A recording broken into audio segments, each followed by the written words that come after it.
And then I'm going to open with an invitation. Go ahead.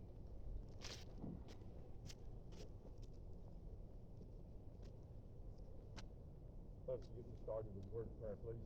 Uncover. Our most divine and gracious Heavenly Father, we humbly bow before you today and acknowledge you as the master and creator of this universe.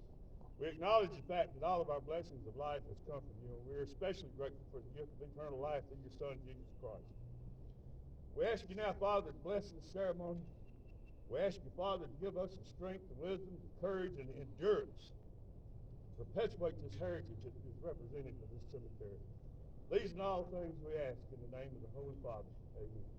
Yeah. I tell y'all, I fell in love with this place the very first time I came to it. And if I'm not mistaken, about 10 years or so ago, we did a living history right up here in the next to the National Guard Armory. And after we broke it down about, I guess, 1 o'clock that afternoon, I was hauling that old mortar around at the time.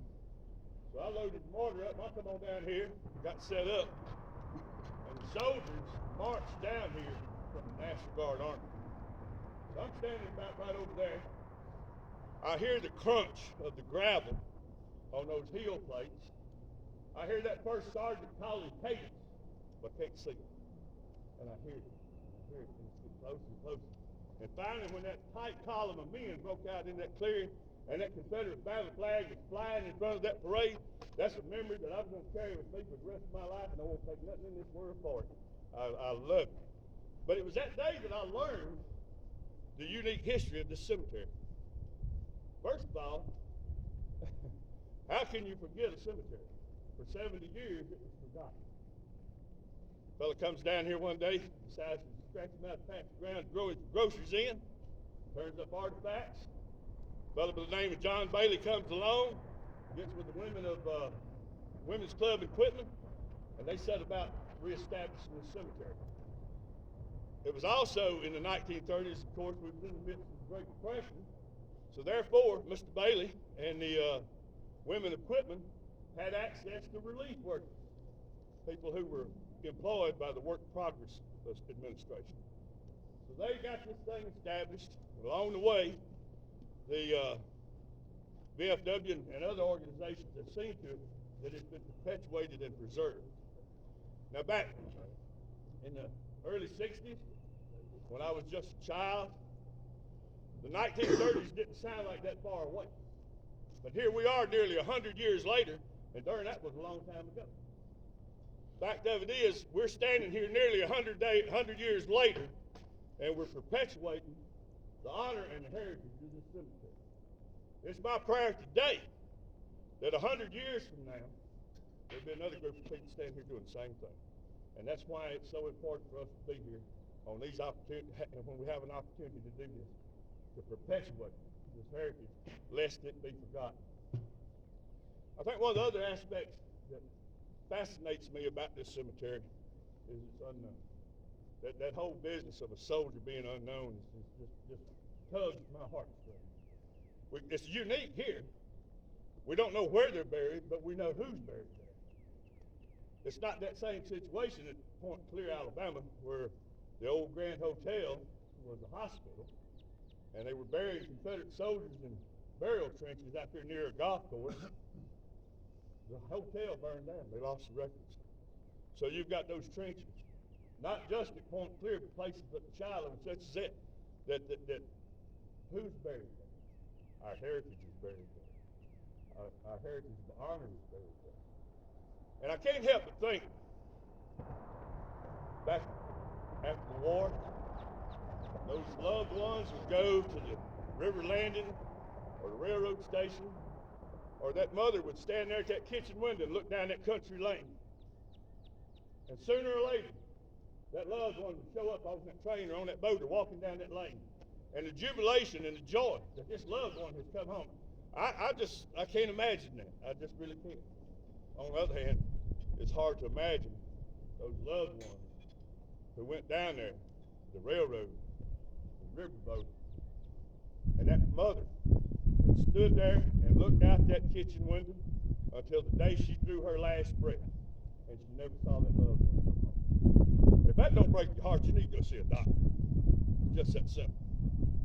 And my prayer today is that we do not ever see it come to the point where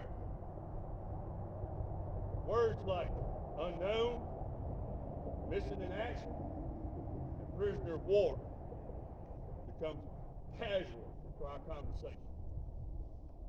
I want to close with the words of Walt Whitman. He very well describes what it means to be unknown. Men thrown by the hundreds into burial trenches, soldiers stripped of every identifying object before being abandoned on the field, bloated corpses, buried hastily into dug graves, nameless victims of dysentery, typhoid, interred by military hospitals, men blown to pieces by artillery shells, bodies hidden in the woods or ravines, left to the depredations of the hogs and wolves and time. The disposition of the Civil War dead made an accurate accounting of the fallen impossible. In the absence of arrangements for recording these numbers, many of them were forgotten and lost. But Walt Whitman put it best, that these people remembered by that significant word, unknown. God bless Clark County. God bless our heritage. Long live Dixie. Hip hip! Hooray! Hip hip! Hooray! Hip hip! Hooray! Yeah. Oh, I wish I was in the land of cotton, old times there not forgotten. Look away, look away, look away, Dixieland. In Dixieland where I was born, early on a frosty morning. Look away, look away, look away, Dixieland. I wish I was in Dixie, hooray, hooray. In Dixieland I'll take my stand to live and die in Dixie. Away, away, away down south Dixie. Away, away, away down south in Dixie. Ladies. Detail, tension, shoulder, hop, present, hop.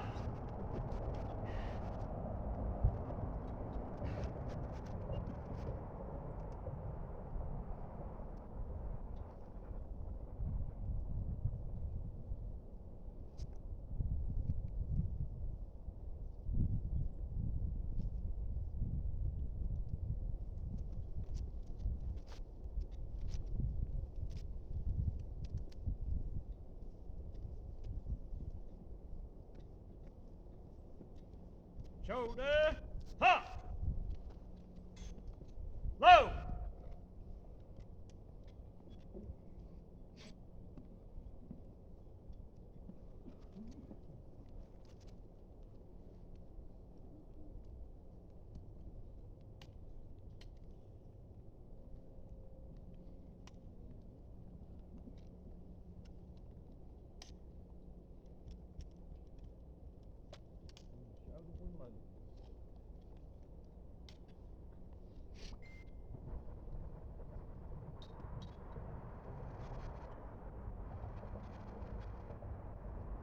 Detail, ready. And maximum elevation, aim. Fire! Halt! Low!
I love coming to this place. Very touching in here. I can remember coming here and seeing the concrete entrance all the way over. 1979, we had Hurricane Frederick come through here, and a tornado came through here and hit that, went through there, went through Archusa, and jumped over the office there and went in and destroyed the trees over in the golf course. I can remember that because I was working that night, and I've always had a touch of this. I like this place. I come down here sometimes and eat, and I'm in Quitman, and to check, make sure there's no trash up.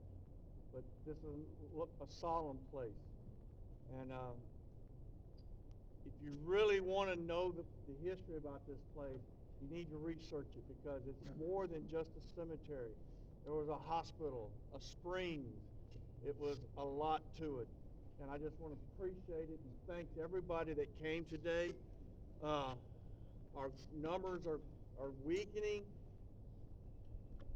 A lot of it's got to do with cold weather and other events, but we got to keep remembering this. Like Beetle says, we got to keep it in our minds. And I want to appreciate everybody for coming today. And this concludes everything. And we'd like everybody to show up at Archusa, and we've got a lot going on there. Thank you very much.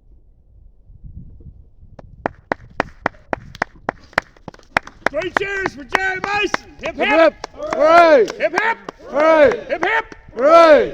Thank you. Detail. This parade is dismissed. Oh, yeah.